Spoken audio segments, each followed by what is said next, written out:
Olá, amigos e amigas. Estamos iniciando mais um momento de reflexão.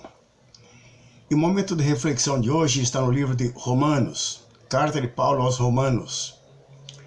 E o texto que nós vamos ler hoje, nesse texto Paulo demonstra o amor que ele tem pelos cristãos de Roma. E ele expressa também o seu desejo de visitá-los assim que possa. Mas vamos ao texto para que possamos entender melhor. Diz assim a palavra de Deus. Versículo 8, a partir do versículo 8.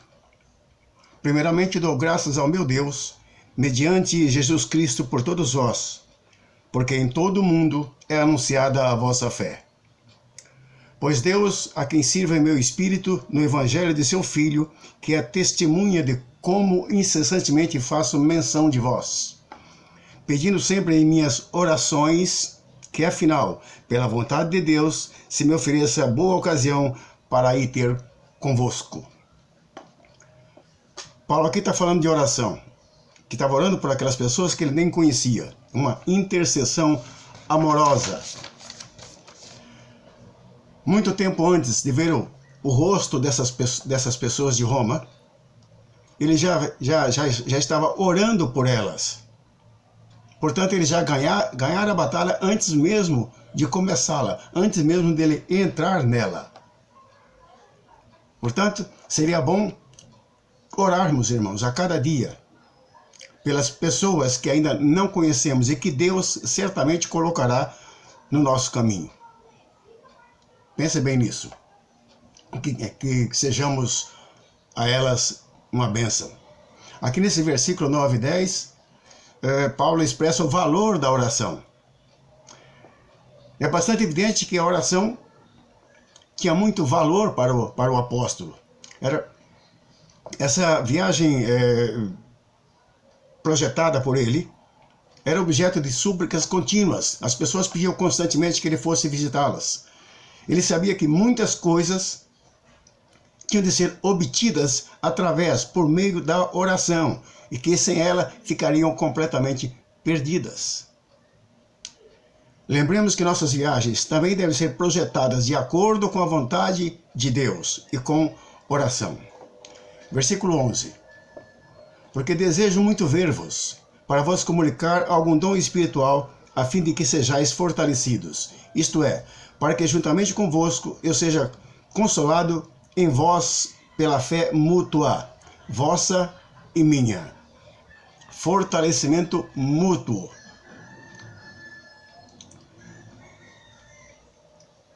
É um gesto de nobreza, de humildade de Paulo, né? Em dizer que a sua fé seria fortalecida pela fé deles, né? E a deles pela sua própria fé. E ele não estava apenas querendo ser gentil, irmãos. Ele falava isso porque ele realmente cria nisso. Ele realmente acreditava nisso. Há uma admirável mutualidade no serviço de Deus. Pense, quanto do sucesso do ministério de Paulo não é devido às orações dos fiéis? Quantos livramentos nós obtivemos na vida graças às orações dos nossos irmãos da igreja e até de pessoas que não conhecemos, que às vezes colocamos nossos pedidos de oração na mídia social, né? E as pessoas respondem com oração. Quantas pessoas também desconhecidas têm orado por nós e que Deus tem ouvido as orações dessas pessoas? Não é verdade?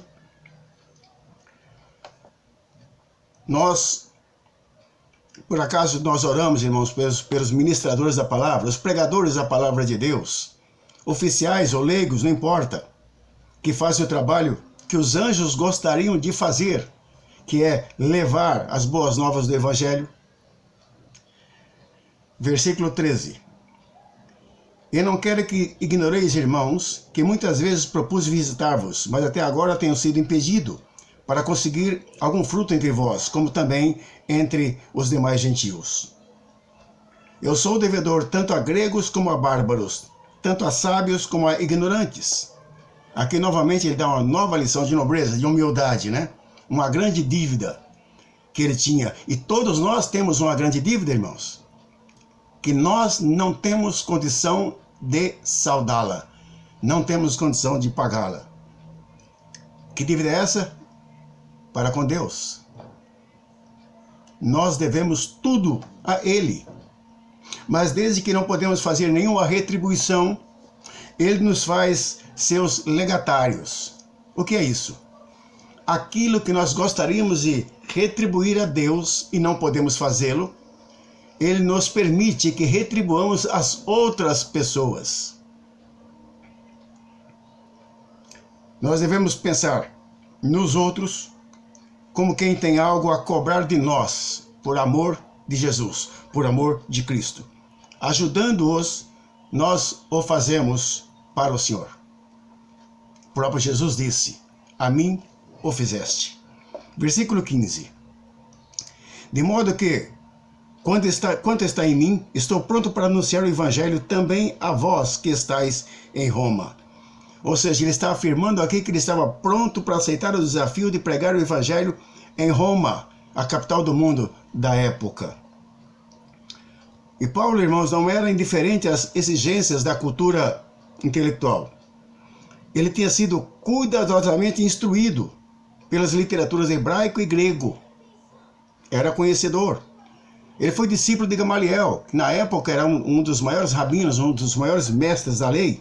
Ele apreciava a cultura do mundo romano, que não deixava de ter o seu valor, como não deixa de ter hoje também. Mas ele não estava envergonhado de pregar o Evangelho em sua capital, porque levava consigo a dinâmica divina. Era o poder de Deus para a salvação. Por isso, irmãos, nós devemos fazer o mesmo que Paulo fazia. Orar uns pelos outros. Orar por nossos filhos, por nossos cônjuges, nossos amigos, nossos irmãos da igreja. Orar por pessoas que nem sequer conhecemos. Pessoas que nos enviam mensagens via WhatsApp, por exemplo, via Messenger, né? No próprio Facebook, pedindo oração, porque estão com problemas. Então devemos orar. E essas pessoas nós não conhecemos pessoalmente, fisicamente, só através da mídia social, mas devemos orar com o mesmo empenho que o fazemos tete a tete, cara a cara, olho no olho, frente a frente. Oremos por essas pessoas. E outra coisa, nunca devemos nos envergonhar de pregar o Evangelho, porque é o poder de Deus para a salvação de todo aquele que crê. Pense nisso e que Deus nos abençoe.